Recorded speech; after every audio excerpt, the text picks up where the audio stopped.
13(3) क आदिवासी रूढ़ी परंपराओं के बारे में, रूढ़ी परंपराओं की अस्तित्व को बचाने की लड़ाई 10 सालों से लड़ रही हैं और आज भी उनके लिए लड़ रहे हैं। और संविधान की विदुषी बबीता जी कश्यप स्टेज पे आए और स्टेज की शोभा बढ़ाए। प्लीज सभी तालियों से स्वागत करें बबीता जी का। जोरदार तालियों के साथ स्वागत बबीता जी के लिए। भाइयों जो भी साइड में खड़ा हो। अपनी बातों को शुरू करने से पहले मैं मंच पर उपस्थित मंचासीन हमारे आदिवासी पुरखों बिरसा मुंडा, राणा पुंजा भील, टंटा मामा भील और साथ ही साथ हमारे आदिवासी समुदाय के लिए, हमारे भीलों के लिए बलिदान देने वाले हमारे दादा मन्नारे जगदीश पंडुर को भी शत शत नमन करती हूँ। भाइयों, आपके संरक्षण हेतु जिस विचारधारा को लेकर हम लोग चले थे, उस विचारधारा आज यहाँ तक पहुंच गई है कि हमारे बातों को बोलने के लिए सामाजिक कार्यकर्ताओं के साथ में विधानसभाओं और लोकसभाओं में भी आपके प्रतिनिधित्व के रूप में हमारे ही समाज के आम राय से उत्पन्न चुने हुए लोगों को विधानसभा और संसद में बोलने का मौका मिल रहा है। तो आप सभी को बहुत बहुत बधाई और जोहार। यूं तो मैं सामाजिक हूँ और अपने परिचय के तौर पे मैं बता देना चाहती हूँ कि जब भी मुझे मंच पे बुलाया जाए तो मुझे बबीता कश्यप की जगह पे मुझे बबीता मसार करके बुलाया जाए, क्योंकि मैं तो झारखंड की बेटी हूँ। लेकिन आपके भील समुदाय के एक बेटे प्रसून मसार भील के साथ में ससम्मान मेरी शादी, मेरी बारात वहां झारखंड गई और वहां से बारात लेकर वापस बहू के रूप में मुझे भील प्रदेश में लेकर आए। मैं याद करती हूँ कि जिस समय पे मैं समाज सेवा कर रही थी और समाज सेवा करते हुए वहां पे झारखंड में जो मुंडा समुदाय के जल जंगल जमीन की हमने लड़ाइयां शुरू की थी, उस लड़ाइयों के दौरान में वहां के जो मुंडा आदिवासियों की जमीन पे गड़ा हुआ 10 लाख टन सोना। एक बात मैं साफ साफ बता देना चाहती हूँ कि जो संयुक्त राष्ट्र संघ अमेरिका है, आज विश्व गुरु बन के बैठा हुआ है, उसके पास मात्र 6 लाख टन सोना है। और सुप्रीम कोर्ट यहाँ पे भारत में ही जजमेंट दे चुका है, जो सबसे बड़ा कोर्ट है। उसने क्या कहा कि जिसकी जमीन उसका खनिज, मतलब आपकी जमीन पे अगर सोना, लोहा, चांदी, लोह जो भी है आपकी जमीन पे निकलता है तो उसपे सबसे पहला अधिकार आपका होगा। और झारखंड में जो 10 लाख टन सोना था, हमारे आंदोलन का, हमारे जन जागरण का और हमारी जो संवैधानिक अधिकार की जानकारी थी, उसके माध्यम से वहां के आदिवासी इतने जागरूक हो गए कि वहां पे 10 लाख टन सोना आज भी आदिवासियों की जमीन पे है। और वो 10 लाख टन सोना इतना ज्यादा है कि उसको अगर आदिवासी निकाल ले वहां झारखंड में, तो एक एक आदिवासी के पास में एक एक हेलीकॉप्टर होगा, इतना पैसा है। ये तो रही झारखंड की बात। मध्य प्रदेश के सिंगरौली में 46 लाख टन सोना है, जो कि गोंड आदिवासियों की जमीन पे है। और आपके भील प्रदेश में घाटोल, जो कि बांसवाड़ा है, वहां पे 11 करोड़ टन सोना भीलों की जमीन पे है। अगर ये खनिज आदिवासी निकाल ले तो आदिवासियों को किसी के आगे हाथ फैलाने की जरूरत नहीं पड़ेगी।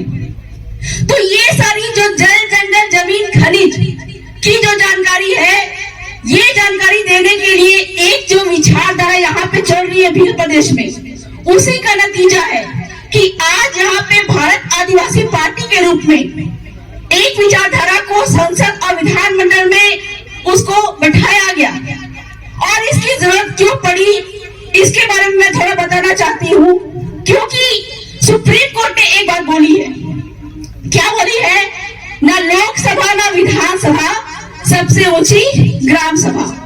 और ये जो विचारधारा यहाँ पे चल रही है, इसका मुख्य उद्देश्य है यहाँ के जो चलते आ रहे गमेती मुखी पटेल व्यवस्था को आदिवासियों को मालिक बनाना। जहाँ पे हमारे ग्राम सभा और जो मालिक व्यवस्था है, पटेल व्यवस्था, वो अपने हक अधिकारों को जान उनके इम्प्लीमेंटेशन में पीछे हट जाती है, तो वहां पे प्रशासन और जो कानून हमारे जल जंगल जमीन को खत्म करने के लिए, लूटने के लिए जो कानून बनते हैं, उसको रोकने के लिए हमको संसद और विधानमंडल के अंदर में हमारे ही बीच के लोगों को भेजना बहुत ही आवश्यक है। तो आज के दिन में हमारे दादा विनोद मसाद, इनके माध्यम से मैं ये कहना चाहूंगी कि आपके बीच के आदमी को संसद और विधानमंडल में भेजने की जरूरत है। आपके नजदीक ही जो क्षेत्र है उदयपुर में, वहां पे यूआईटीएल यूनिक के नाम से एक प्रोजेक्ट आ रहा है, जो कि नगर निगम का विस्तार के रूप में लाया जा रहा है। आपके खेरवाड़ा में भी नगर निगम का विस्तार किया गया है, और जैसा कि संविधान में लिखा हुआ है, संविधान के अनुच्छेद 243 जेड-सी के अनुसार यहाँ पे नगर पालिका और नगर निगम अवैध है, ठीक है। लेकिन सरकार जानबूझ के गलत कानून ला के यहाँ पे नगर निगम स्थापित करना चाह रही है, ताकि यहाँ के जो भील आदिवासी हैं, इनको इनके जल जंगल जमीन और खनिज से हटाया जा सके। कल तक हमको लगता था और कल तक हमको पता था कि ये जल जंगल जमीन खनिज हमारा है। आज जितनी भी लड़ाइयाँ होती है, या फिर अंग्रेज के समय में जितनी भी लड़ाइयाँ होती थी, वो सारी लड़ाइयाँ जो थी वो हमारे जल जंगल जमीन और खनिज को बचाने के लिए ही थी। कल तक जो जंगल हमारा था, आज उस पर सरकार कब्जा करके बैठी है वन विभाग के नाम पे। हम ये बात बोलते हैं कि जल जंगल जमीन हमारा है, लेकिन जब कोई पूछता है कि ये जल जंगल जमीन आपका कैसा है, कोई नहीं बता सकता है। तो हमको ये बात समझना पड़ेगा और ये बात जाननी पड़ेगी, और ये बात आपको कोई भी नहीं बताएगा, कोई भी सरकार नहीं बताएगी, कोई भी नेता मंत्री नहीं बताएगा। लेकिन जो इस विचारधारा के माध्यम से चुने हुए लोग हैं, आपके प्रतिनिधि हैं, वही आपको इन सारी बातों की जानकारी दे सकते हैं। और जो 10 लाख टन सोना वहां पे सरकार के हलक से निकाल के हम लोगों ने वापस लिया, आपके यहाँ भील प्रदेश में भी जितना ज्यादा खनिज है, वो सारे हलक से निकाल के आदिवासी, यहाँ के स्थानीय आदिवासियों के नाम पे होगा। ये जानकारी आपको यहाँ के जनप्रतिनिधि संरक्षण विधि से मिलेगा। तो ये बात हम बोलते हैं कि जल जंगल जमीन हमारा है, लेकिन जब पूछा जाता है कि ये खाली पड़ी जमीन आपकी कैसे है, कोई नहीं बता पाता है। ये खाली पड़ी जमीन अगर पूछा जाता है कि ये खाली पड़ी जमीन किसकी है, तो हम क्या बोलते हैं, किसकी जमीन है? सरकारी जमीन है। जो खाली पड़ी चरवाहा जमीन हम बोलते हैं सरकारी जमीन है। आप हमको बताइए, यहाँ पे हर किसी व्यक्ति को जो जमीन मिलती है वो बाप के बाप के बाप के बाप से मिलती है। हर व्यक्ति को जो जमीन मिलती है वो बाप के बाप के बाप के बाप से मिलती है। अगर सरकार की ये जमीन है तो सरकार के बाप का नाम क्या है?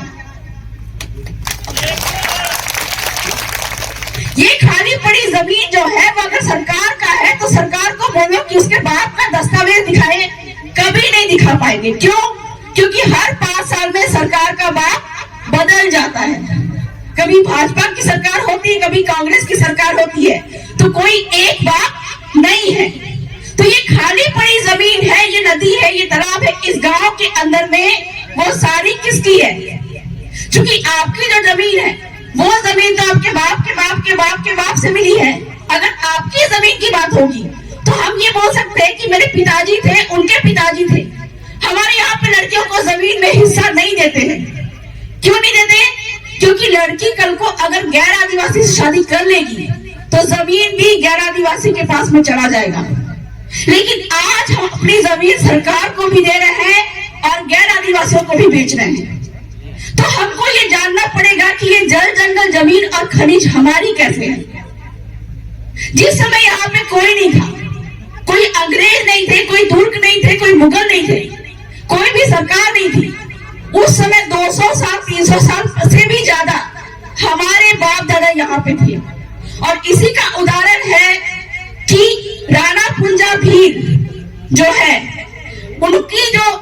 उनकी बातों छोड़ो, तो यहाँ पे जब कोई मुगल नहीं थे, तुर्क नहीं थे, पुर्तगाल नहीं थे, उस समय हमारे यहाँ पे बाप दादा रहते थे।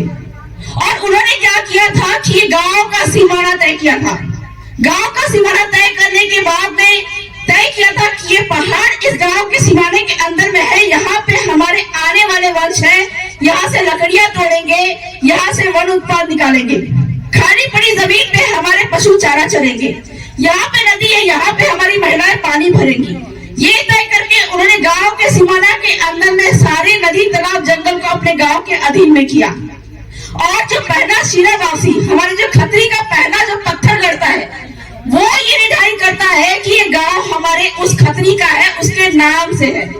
और उसी वंशानुगत खतरी के जो बेटे के बेटे के बेटे आज भी गमेती पटेल बनते आ रहे हैं। तो इस तरह से हम बोल सकते हैं कि पूरा का पूरा गांव जो है, यहाँ के पहले जो व्यक्ति जिनका शीरावासी है उनके नाम का है, किसी सरकार की जमीन यहाँ पे नहीं है। तो ये जंगल की अगर बात कर रहे हैं, आज हमारी महिलाएं जंगल जाती है, जंगल में लकड़ियां चुनती है, यहाँ पर से कोई वन उत्पाद तोड़ती है तो उनपे केस लगा दिया जाता है कि ये जंगल तो वन विभाग का है। तो आप हमको ये बताइए कि अगर ये जंगल वन विभाग का है तो वन विभाग के बाप का नाम क्या है? यही बात रतन महल के जंगल में भी पूछी गई थी, जो कि गुजरात में पड़ता है। वहां के भीलों के जो गमेती व्यवस्था थी, उन्होंने वहां पे यही सवाल पूछा, क्यों? क्योंकि ये जंगल पे कब्जा करके सरकार जो है, वन विभाग है, रीछ अभयारण्य के नाम पे पूरा जंगल अपने नाम पे कर लिया था। और वहां पे एंट्री के रूप में वहां पर से एंट्री फीस लेते थे, रेस्टोरेंट चला रहे थे, वहां पर टेंट सिटी के नाम पे जो भी वहां पे आ रहे उनसे पैसे वसूल रहे थे। तब जाके वहां के गांव ने संविधान के अनुच्छेद 13(3) का, जिसमें यह साफ साफ लिखा हुआ है कि आदिवासियों की रूढ़ी प्रथा को विधि का बल प्राप्त है।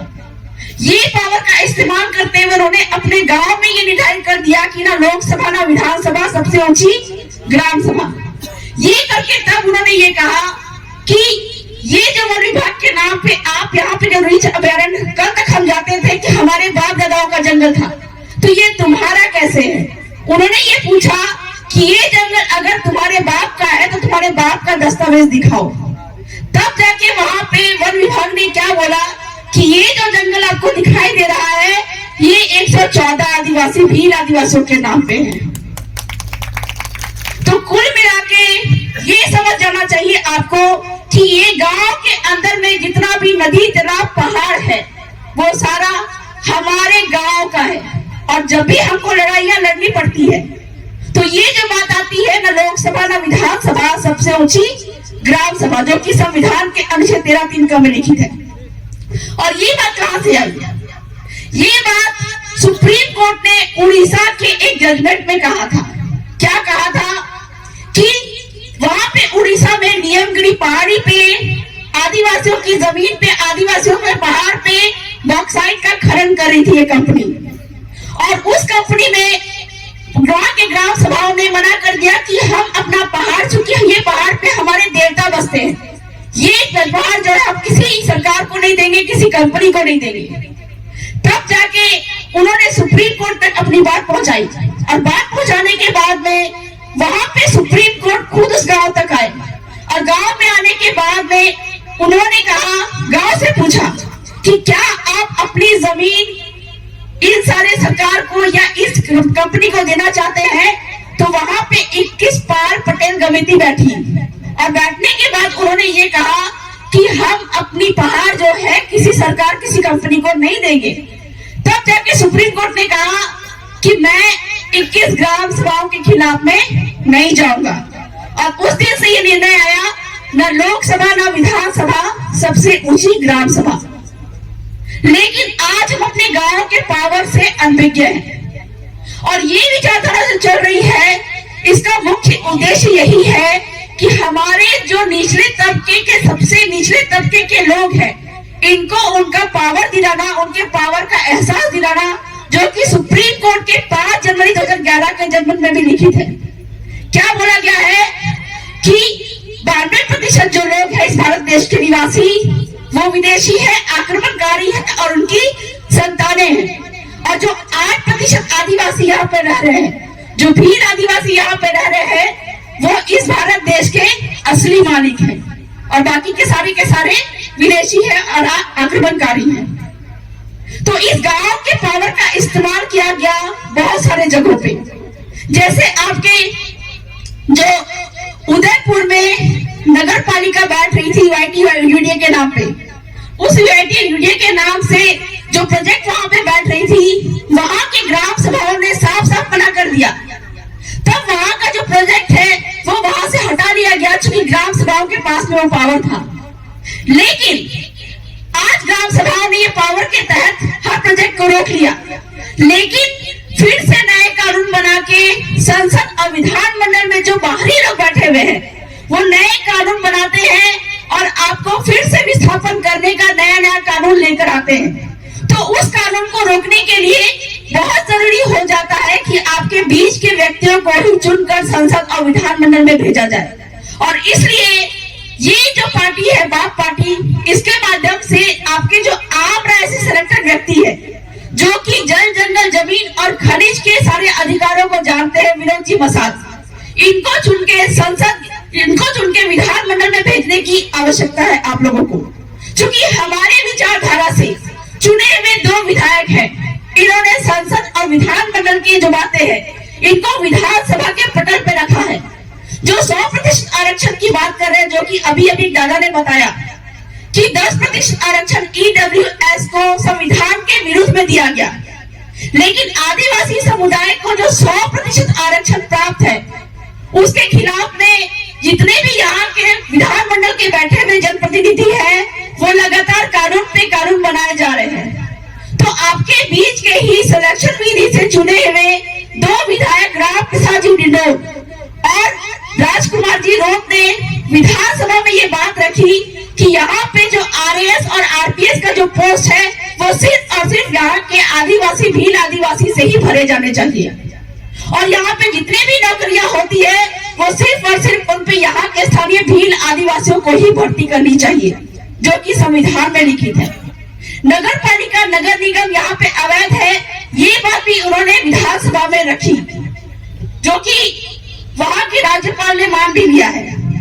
और वहां पे आईपीसी सीआरपीसी यहाँ पे लागू नहीं होता है, इसकी बात भी उन्होंने विधानसभा में रखी। क्योंकि कल तक हमको ये बात पता थी कि जब तक हमारे पास में गमेटी पटेल व्यवस्था थी, हमारे क्षेत्र में कोई भी पुलिस नहीं घुसती थी। हमारे यहाँ पे एक व्यवस्था है जिसमें शादी के समय में भील आदिवासियों में दहेज का कोई प्रथा नहीं है और आदिवासियों पे हिंदू मैरिज एक्ट लागू नहीं होता है। पर आज के समय में हमारे भील आदिवासियों पे दहेज का कानून लगा दिया जा रहा है, और दहेज का कानून लगाने के बाद में उनको जेलों में डाला जा रहा है। जबकि एक उदाहरण हमारे पास में है, एक आपके कुलदीप मावी करके हमारे गुजरात के भाई हैं, उन पे भी महिला ने दहेज का केस लगा दिया था। तब उन्होंने वहां पे कोर्ट में ये बात रखी कि हमारे भील आदिवासियों में दापा प्रथा है, मतलब कि लड़के दहेज लेते नहीं है बल्कि लड़के दहेज देते हैं।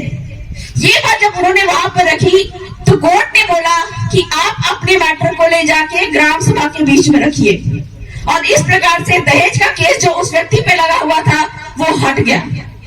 तो ये सारी बातें जो है कि हमारे बीच के जो चुने हुए जो जनप्रतिनिधि है, इन सारे लोगों को जो 17 विधानसभा में जिन लोगों को हम लोग चुन के भेज रहे हैं, ये हमारे कानून संविधान की सारी बातें जानते हैं। तो मैं आप लोगों से ये अनुरोध करना चाहूंगी कि आपके जल जंगल जमीन खनिज कैसे बचाए जाए, और इनके द्वारा जो भी संवैधानिक अधिकार है ये जानने वाले लोगों को ही संविधान कानून को जानने वाले लोगों को ही आपको विधानसभा में भेजने की जरूरत है।